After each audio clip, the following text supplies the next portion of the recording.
All right, we are on to the next phase of the Bears off-season, which is mandatory minicamp. So I'm going to give you guys 3 things to look for in minicamp that I'm paying attention to that I think you guys should as well. So what is going on, y'all? Fox Sports all back at it with another video.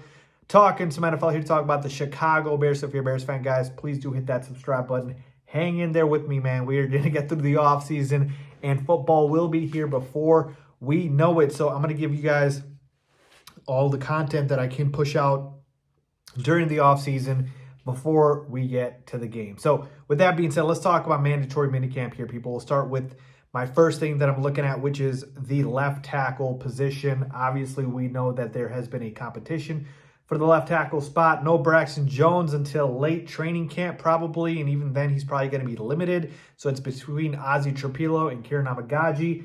I've told you guys this. I'm already making the proclamation that I believe Ozzie Trapilo will be our starting left tackle start in week 1. Yes, that is right. Even over a Braxton Jones, because I think Ben Johnson is going to really focus and emphasize the continuity and having the offensive line play together. And that is where Ozzie Trapilo, I believe, has the upper hand. He has looked better than Kieran Amagaji, even though he's a rookie.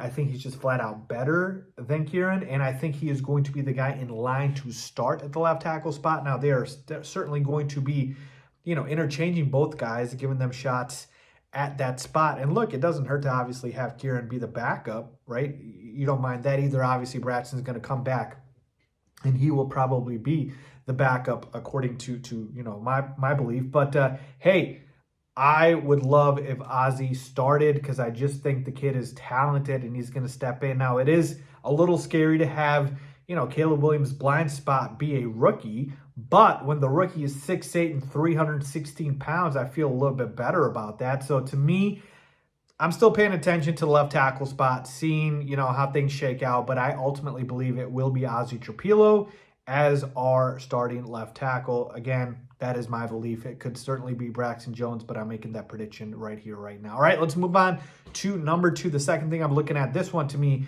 by far is something that I really, really am paying attention to, which is how are the running back reps being split, right? Obviously, we think DeAndre Swift is going to be the starting running back. But I believe right here, right now in minicamp is going to be the biggest emphasis on seeing what do we have in this running back room and seeing, hey, is it enough?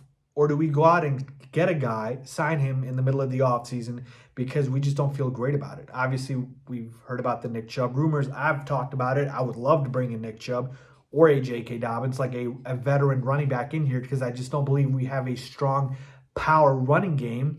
So that's certainly something to keep an eye on. But if we don't bring in somebody, then I want to know, how are we splitting up the RB reps? Okay, Swift is starting. Cool. He's fine. He's a starting running back. But is he getting the majority of the carries? Is he getting 80 to 90% of the carries? And there's just scraps left for Roschon Johnson and the rookie Kyle Manengai? Or is it more of a split where it's like 60% to 65% Swift, 30 to 35% for Roschon, and then, a couple of carries left for the rookie?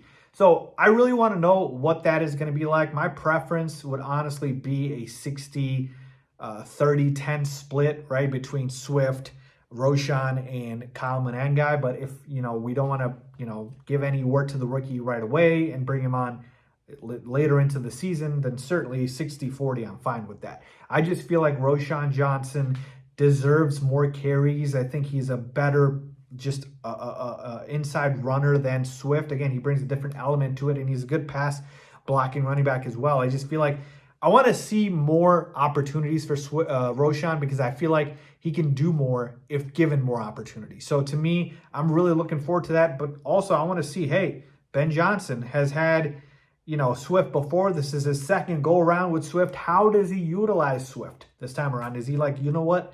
I think Swift is good enough to be my bell cow. That's what I'm going to do. And if Swift straight up earns it, right, he's just looking like the better running back, then so be it. Almost had 1,000 yards last season with a pretty pedestrian offensive line. And I think all of these guys will look better with our improved offensive line. So that's a plus there. So to me, I'm really looking to see how this running back room shakes out. All right, that's my second thing. And then number 1, I think it's pretty obvious. I really tried to go left here and see if I could find anything else for you guys, but honestly, it's just the offense and how it's looking. Now, I will say, right, I am not looking for the offense to be perfect here.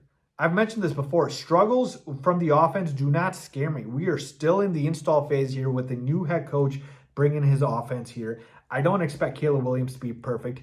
I just want him to get better and better every single day and progress and be able to, look better and pick up on the offense. And so to me, I want to see, hey, is Ben Johnson utilizing play action a lot like I believe he will? Is he utilizing, different formations that we saw in Detroit, right? A lot of trickery with the end arounds, a lot of motion, guys split out wide. Like, I want to see all of those things, and I want to see, of course, Caleb progress. So again, I'm not looking at all for a perfect offense. I'm not going to freak out when we get the inevitable, oh, Caleb Williams has struggled in, minicamp, or he's thrown a couple of picks. That's fine. Caleb can throw picks. This is the time to try it. I've mentioned this before. So to me, I just want Caleb to continue to get better in the offense, learn the offense, and obviously at the end be able to perfect the offense. So to me, training camp, that time, if the offense is still struggling, I'm worried a little bit more. My antenna's up more at that time versus right now in mandatory minicamp. But hey, these are the building blocks of the offseason that you have to take advantage of as the Bears. So I certainly think Caleb is going to look better and better, and the offense will look better and better. And there's so many layers in the offense that I want to see. I want to see, hey, how is Rome Odunze emerging, right? Is he looking like he could be the 1A to DJ Moore versus just the second receiver, right? How is it with the tight ends? Obviously, Colston Loveland's been hurt, but how is he going to look once he gets on the field? And then Cole Kmet, the forgotten part about the offense. Hey, what about Luther Burden? Like, there's a lot of mouths to feed here. I want to see which guys emerge, which guys Ben Johnson starts to trust, because I feel like Ben Johnson is really big on trust, and he's only going to play the guys and give them the most snaps for the guys that he trusts. So I'm looking forward to all those things with the offense. So those are my three big things to look at in mandatory minicamp. I'm excited. Let me know what you guys think. Leave a comment down below as always.